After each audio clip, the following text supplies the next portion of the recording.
The debate over why Kamala Harris lost and who gets the blame continues to rage, and we're even going to have a debate amongst ourselves here in a bit. But first, somebody who worked on the campaigns of Al Gore, Hillary Clinton, and Kamala Harris has something to say. Take a look. Here's the problem. I'm not concerned right now what the right thinks about the Democratic Party. I'm concerned about what I think about the Democratic Party. I don't like to echo the congressmen, all three of them. I don't like the fact that a small portion of our party is pretty much dictating where we are. That they are pretty much, we are being branded as the most extreme of us. It is not only politically problematic, as we just saw, because none of this stuff helped the other day. Without a doubt, it's a problem. But we need to take stock of why we are being held hostage to the far left. No one should be and wants to be kowtowing to the extremes of their own parties. That was Felipe Reines, longtime Democratic consultant who has lost 3 different presidential campaigns. So how has the Democratic Party been held hostage by the left? Take a look. The majority of Democrats don't agree with the things that we are being tagged with. Now, how that Take works. Through a couple of those things. I think Democrats believe in common sense stuff more than you'd realize. I mean, it's not like any of us sit at home and don't talk to anyone. Most Democrats I know think there's a huge problem at the border. Most Democrats I know think, frankly, that males at birth shouldn't play in women's sports and vice versa. Now, you can have a healthy conversation within a party, and you have to have a room within a party for all this. But at the end of the day, if you have some of these issues that are 80-20 across the country, you really got to figure out why they're being so tagged with one. And on one hand, it's easy because it's politically sexy. There's a reason why $40 million in ads on this topic were thrown at the vice president. But that's not all. He went on to add Medicare for all as an issue that's holding the Democrats hostage, and took a swipe at Bernie Sanders. Take a look. It's like Medicare for all is not something that the bulk of the Democratic Party believes in, but yet we spend tons of time on it. Now, on immigration, there are people who do believe, and I think I buy into it, that part of the problem we've had as Democrats is that we have gotten pulled to the left so far that we can't make common sense decisions. And look at I worked for Hillary, and she had to contend with Bernie. Bernie, went after Biden. I shouldn't say went after. He entered the primary. There's no evidence that the Bernie Sanders wing of the Democratic Party has met with any success or represents this party. Yet, we're going to go ahead and we're going to continue every time someone on the hard left says, "Oh, you can't do that." We're all going to paralyze. So what do Democratic voters actually think? We pulled the data. On immigration, 59% of Democrats and 64% of independents support the bipartisan immigration bill that passed in the Senate before Trump schemed with House Republicans to kill it. You can see that data there. Okay, so what about the next topic? How about trans rights? 80% of Democrats and 46% of independents would support a candidate who supports trans rights. The support does decline when you ask voters about trans women in women's sports. Just 26% of US adults think trans athletes should play on teams that match their identity. What about Medicare for all? 72% of Democrats and 46% of independents support a universal government-run system. You can see that data there. So the question is, do any of these issues affect how voters behave in the ballot box? According to a Gallup poll in late September, the top issue for voters was, unsurprisingly, the economy. Only 10% of voters said it was either somewhat or not important, with everyone else saying it was either extremely important or very important. Immigration on this list of priorities ranked 5th, with 72% of voters saying it was either extremely or very important. Healthcare ranked 7th at 37% extremely important and 42% very important. And all the way at the very bottom, ranked 22nd of the 22 issues surveyed, transgender rights, with just 25% saying it was somewhat important and 36% said it was not important. So I guess Cenk and Jules, we're gonna have a little bit of a debate here. There are a lot of people, a lot of pundits, a lot of Democratic officials saying this is why she lost. That's why she lost. They should have done this differently. They should have done that differently. Okay, everyone's gonna have a different opinion, of course. But for what Felipe Reigns is saying here, that the Democrats are held hostage by the left and on issues of immigration and trans rights, that's why she lost. And there's nothing that they can do about it unless they kind of purge these people from the base. Do you agree with him? Am I misinterpreting it? I'm curious what you both think. Yeah, so I've got a definitive yes and no. So first, I do think that the leftists that he's talking about are hurting the Democratic Party. That's what we're gonna, at a minimum, do it, because I know Jordan disagrees. But the first thing that we have to do is clarify the parts where we all agree he's wrong, okay? So there are, in my opinion, three wings of the Democratic Party at this point. There's what I call the 2016 Bernie wing, which is economic populist, Medicare for all, paid family leave, $15 minimum wage, etc. I think all three of us are in that camp, okay? Then there is the 2020 Kamala, where you take Bernie's economic populism, and what she did was, because she was floating in the wind and she saw the leftists that were ascended, she thought at the time, so going defund the police, trans people getting surgery if they're undocumented immigrants, all of those positions that I view to be extreme, okay? And I think clearly the voters view to be extreme. So Kamala 2020 hurts the party, in my opinion. And then there's the third wing of the party, which is the major wing, unfortunately, that we all disagree with here on this panel, which is Hillary 2016 and in a lot of ways Kamala 2024, where they come back to the corporate positions and they go, not only do I not agree with you on some of these trans issues, but screw Medicare for all, screw helping the average American, I'm going back to my corporate donors. And that's a disaster. And can we all stipulate that that is the number one reason that they lost? Because they serve their donors and not their voters? Absolutely. Absolutely, Jules, do you agree? To an extent, yeah. I mean, I agree to an extent. I think the issue might be on my end a lot simpler, which is, when I hear Reigns talk like this, and he's this front-running member of the DNC, he's reflecting this fact that Democrats have emphatically proven that they cannot be the solution to the problems that we have, because their primary goal is shutting down socialist or progressive movements, not taxing billionaires, not providing health care, not helping children. You see this time and time again, how much more time they spend blaming the left for their failures, because they're not addressing the key problems that we're running into. And I think that's the biggest reason Kamala lost. I think, sweeping, getting popular vote, like electoral college, House, Senate, I think sweeping proves that this is the death of neoliberalism, not like, oh, the left is going too far again. Like I call this a Christo-fascist era, where things are not going back to the way that they were, and this is their fault. So listening to this honestly pisses me off that, like, oh cool, we're getting blamed for the problems that they caused. Yeah, again, I think we totally agree on that. So, and the reason that they blame the left instead of actually delivering for the voters is because the left actually challenges their power. They could lose their party within the party, and then they got nothing, right? If they lose primaries, they're toast. So whereas if they lose a general election, who cares? They just come back and do it again, raise more money, keep more of it, etc. So I think that, Jules, what you're saying is something very similar to what I'm saying. The number one issue is that they're serving their corporate donors and never delivering for the voters, and they want to distract you from that. So every time they lose, and no leftist lost, every time they lose, they blame the left. So we all agree on that. So let's get to the part we disagree on. So in my opinion, the GOP does this every single time. I've literally covered it for for a quarter of a century. Feel bad saying that, but I have for straight. And what they do is they go further and further and further until they find the most extreme positions that the left is willing to defend. And then they go, aha, that's what the whole left is.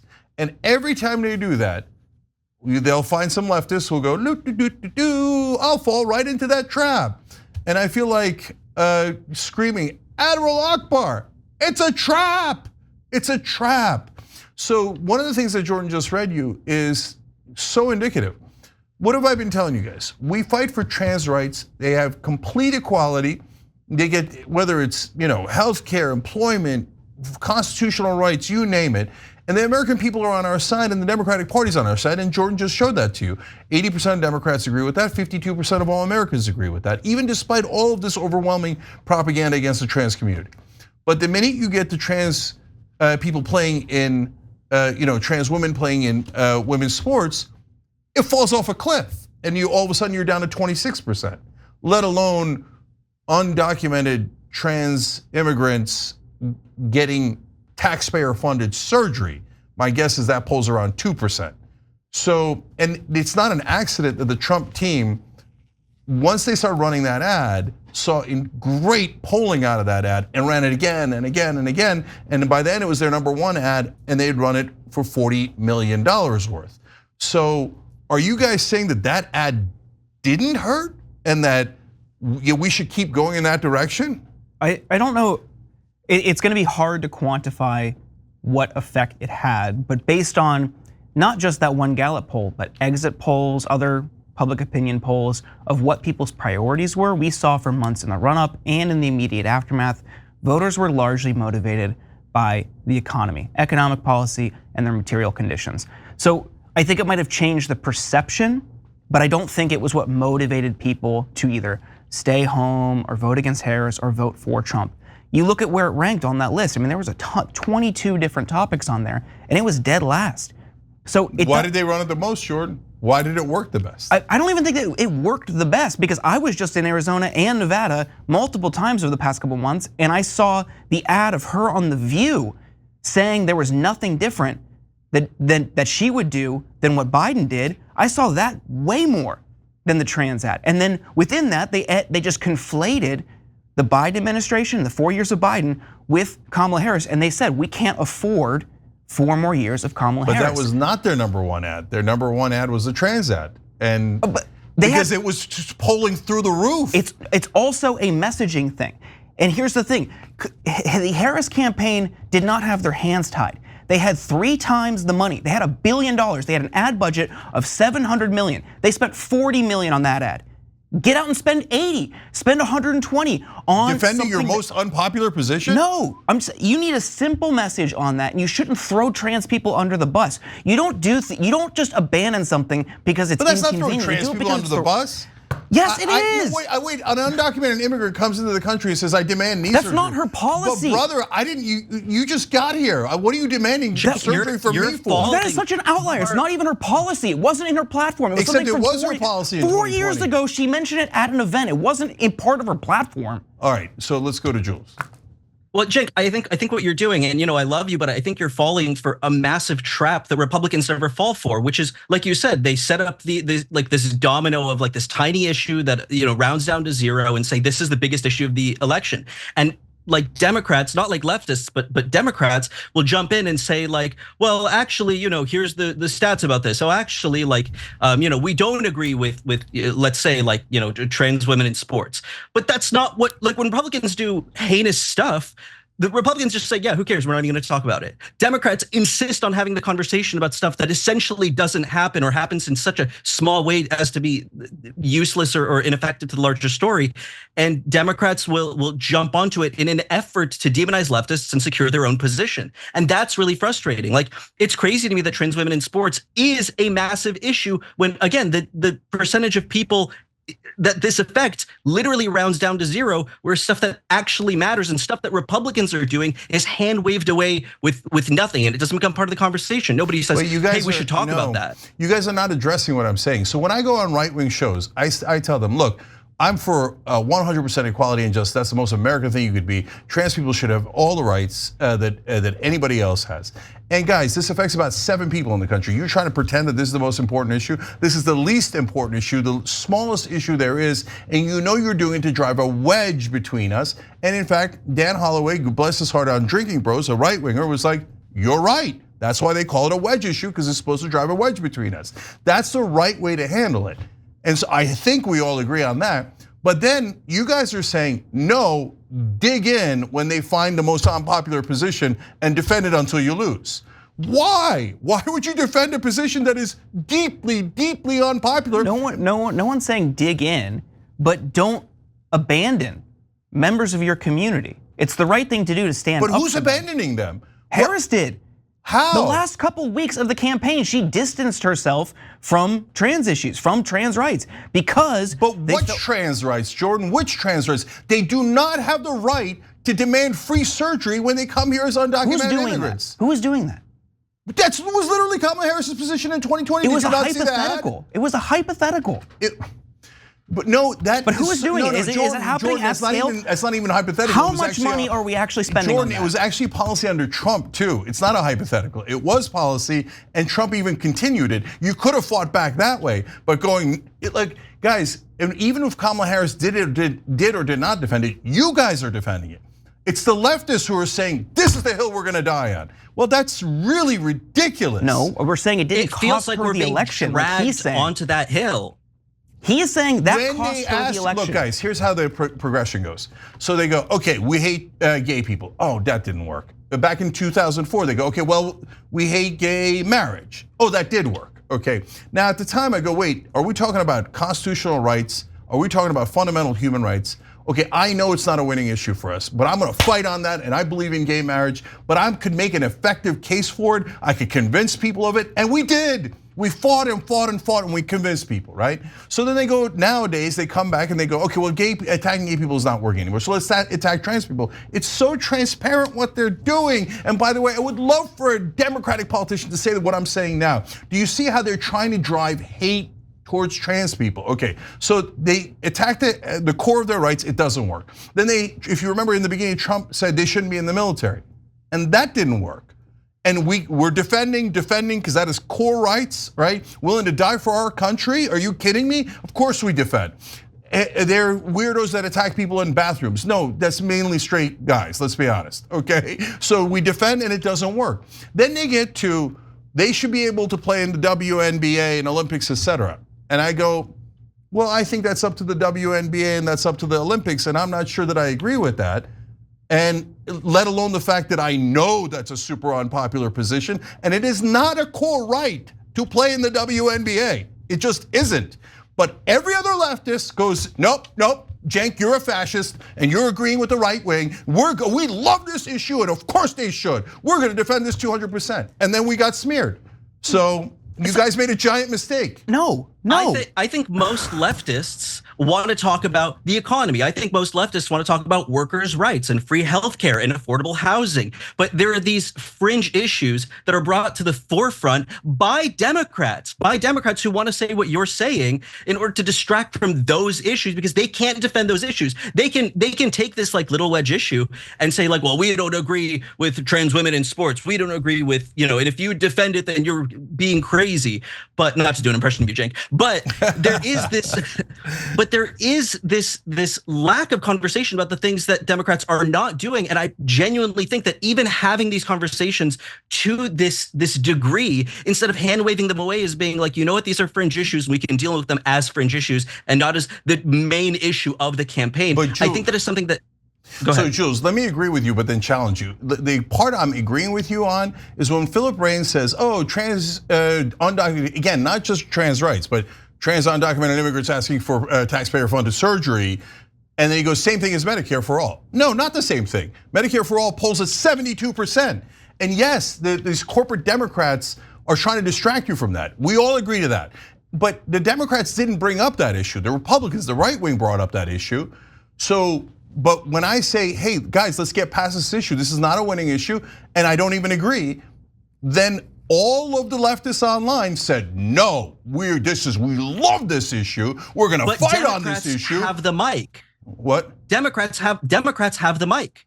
Democrats are the ones who respond to these issues, like DNC Democrats are the ones who. Leftists don't have a mic. Leftists no, you're can wrong. Only they have a giant mic on heard. social media. Giant. On in that media, segment alone, they didn't say that for no reason, and I know I lived it. They said a couple times, they're like, I'm afraid to say this because of what's going to happen on Twitter. I'm afraid to say this because are you saying that leftists don't attack others on Twitter for the slightest disagreement? Oh, absolutely. But the point That's is not that, what we're changes the talking outcome about of being elections, online. though. Exactly. We're talking about, normie voters, people who aren't chronically online like we are. And so, these topics make their way to the mainstream because Democrats will do exactly that. They'll say, we're being attacked for defending this issue, when you don't have to defend the issue at all. You can, I'm again saying, you can hand wave it away and talk about things that really matter. But Jules, that's not what the leftists did. You're saying the exact opposite of what they did. They didn't wave it away. They said, I'm saying that's what the people with the mic, the people who normie voters listen to, didn't do that. They started talking about, oh, we're being attacked by the left for having a reasonable position. So why are you talking about it at all? Why don't you talk about it within the fringe context that it exists and where it rounds down to zero? There are decisions to be made. We do have to support trans rights, but doing it through this narrow venue is crazy. And that's how it looks to voters. It looks like the entire Democratic Party represents this fringe issue that mainstream Democrats want to defend against. Jules, you're now saying most people aren't online like that. You're now saying that you agree with the position that I had, which is wave it away. This is not the hill to fight on. And when I said that, the entire leftist ecosystem collapsed in on itself. How dare you? We fight on this issue. Well, how did it turn out for us? And look, Jordan, I stipulated in the beginning, we all agree. She lost the issue because she loves her corporate donors. She's talked about how I have 90 corporate CEOs who agree with me. Liz Cheney and Dick Cheney agrees with me, and that's what cost her the election. But it was not a small issue that the #1 ad that they ran was on this, and the polling indicated that this was the one that worked the best. And there's other things, guys. We said there was real crime. Every leftist screamed, "There's no crime. It's in your imagination." Well. And they claim to represent Democratic voters. Then here in California, we had Prop 36, anti-crime bill. In California, not Alabama. In California, it passed with 70% of the vote. I told you that Democratic voters do not agree with extreme leftists. They care about crime. And they don't want to pay for these surgeries, et cetera, et cetera. The polling shows I'm true. The elections show I'm overwhelmingly correct. But I guarantee you the reaction to this debate by every leftist online will be, how dare he? He's a monster. It's all his fault. And oh my God, we should double down and quadruple down. And there is no crime. He's helping their framing. Well, okay, 70%. The Democratic voters are definitively on my side, both on economic populism like Medicare for all, and on these social issues. We're not saying abandon trans people. We're not saying lock up people that didn't do anything wrong or that smoked a joint. We're saying nobody said to take domestic assault and turn it into a misdemeanor. What the hell are you defending that for? Are you nuts? That's an injustice. And Democratic voters don't want it, let alone Republican voters. So you guys can keep emphasizing. I'm not the one emphasizing, I'm the one saying get past it. And every left-wing show online is like, don't get past it, don't get past it. Talk about this for months and months and months until we lose every goddamn election. I don't think it's like a totally fair characterization of how people are responding to that topic or how they should engage with it. I think what's important is the context with what he was talking about was that she lost because of the extreme left and those 3 issues that he laid out, which is not true. This guy has worked on 2 campaigns that ran against Trump. He lost both of them. He certainly knows losing, but he does not know how to win. And when you think about what motivates him to say it, it's much easier to scapegoat progressives and the left. And as he threw in later in a jab at Bernie Sanders, Senator Sanders and like maybe progressives in the squad, it's easier for him to scapegoat those policies, those people, that voting bloc, rather than look inward. Because to do that, he would find fault with himself, find fault with the donor class, and ultimately it would shake up and change the paradigm of how people within the party view the party. They're unwilling to do that because they are beholden to corporate interests. On that, we agree. But the thing is, ultimately, at the end of the day, you stand up for these things because it's the right thing to do, not because they're popular. And like you gained ground on marriage equality and gay rights, it might be a similar and long fight, but you shouldn't abandon it or throw them away or throw them under the bus like Harris did simply because it's politically expedient now. Okay, so you're okay with losing the election because you want to fight for those issues. I mean, you just said it. We already lost. That's Okay, not why. all I right. showed you the data. No one cares. No one cares. It's the last ranking issue. You're delusional. The $40 economy- million in ads. The and you think economy no one was cares? the #1 issue for people. No one's going in there and be like, I'm mad about trans people, so I'm going to vote for Trump. No one did that. You're 100% wrong. The economy, Tons of every people poll, 100% every right. exit poll said it was the 100% economy. right. Okay, at the very end of that ad, which worked spectacularly, you guys are denying reality. Every poll showed it worked spectacularly. Yet no Okay. one we know it worked walked out and told a pollster that's why they voted. Yeah. Not a single person. Yeah, I'm sure. No, the American people loved it, guys. You were right. Oh my God, they loved it. They want you to run on it again. That's such a genius idea. That's why Trump won. Okay, so how many times do I have to tell you that that was not the #1 issue? That was but it did it help? Did it help? And besides which, I also don't agree with you guys. I don't think paying for undocumented immigrant surgery is somehow some moral, great, amazing thing that we have to fight for. We have a giant number of issues in America. If they came in and asked for hip replacement surgery, I wouldn't be in favor of it. Why are we dying on a hill? We don't, half of us, not half of us, in terms of Democratic voters, all right, last thing. Can you guys be honest and say most Democratic voters agree with me and not you guys? Yeah, most Democratic voters agree with me. They want Medicare for all. We just talked about it. We just agree with it. Jordan, That would be we an all agree extension to of it. that. That'd be an extension of it. So That people, would be an extension of if it. you're incarcerated, you don't get medical coverage. What do you think Medicare for all is? Does it cover gender affirming care? Because in my world, it does. Okay, God bless you. You run the next election on that. I want the rest of the country to know that the great majority of Democratic voters do not believe in those issues.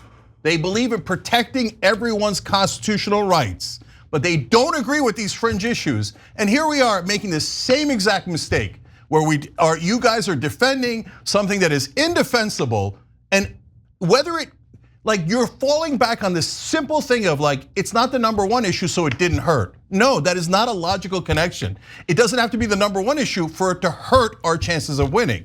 Besides which, again, I don't agree. I don't agree that more crime is such a great thing, or that crime doesn't exist, or that taking a whole bunch of felonies that were terrible crimes and turning them into misdemeanors is somehow justice. It's not justice. It's the exact opposite. That's why the overwhelming majority of Democratic voters agree with me.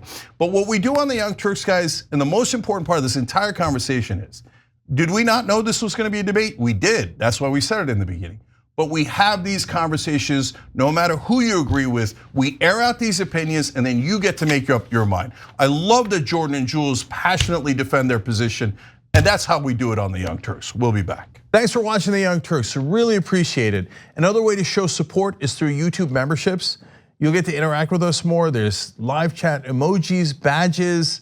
You've got emojis of me, Anna, John, JR. So those are super fun. But you also get playback of our exclusive member-only shows and specials right after they air. So all of that, all you gotta do is click that join button right underneath the video. Thank you.